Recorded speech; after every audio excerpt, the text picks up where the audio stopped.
গ্রামের নাম শান্তিপুর। খুব বড় গ্রাম নয়, কিন্তু মানুষের মন বড়।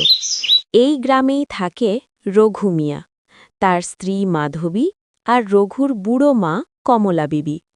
মাধবী ছিল খুব সাধারণ মেয়ে, না খুব সুন্দর, না খুব ধনী ঘরের, কিন্তু তার মনটা ছিল সোনার মতো। সকালবেলা ভোরের আলো ফোটার আগেই মাধবীর ঘুম ভাঙে। মাধবী, আহা, ফজরের আজান পড়ে গেছে, আগে শাশুড়ি মায়ের ওষুধটা দিয়ে আসি। সে চুপচাপ উঠে মায়ের ঘরে যায়।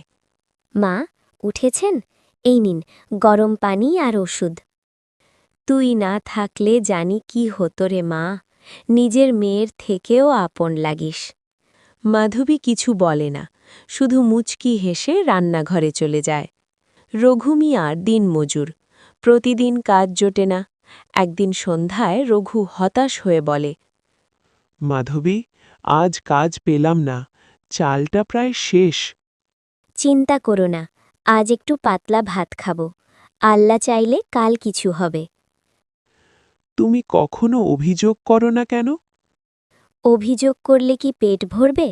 মন ভালো রাখলেই অনেক কিছু সহজ হয়।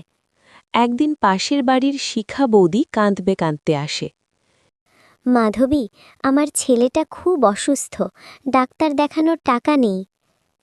এটা নাও বৌদি, বাচ্চাটাকে আগে বাঁচাও। কিন্তু এটা তো তোর গয়না, আবার হবে, মানুষ গেলে আর ফিরে আসে না।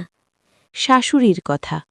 রাতে কমলা বিবি রঘুকে ডেকে বলে, শোন রঘু, তুই খুব ভাগ্যবান, এমন বউ সবার কপালে জোটে না।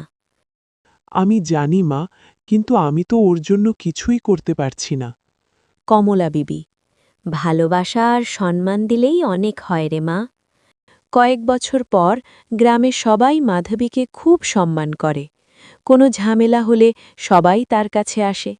গ্রামের মাতব্বর একদিন বলে, মাধবীর মতো মন যদি সবার হতো, তাহলে গ্রামে আর ঝগড়া থাকতো না।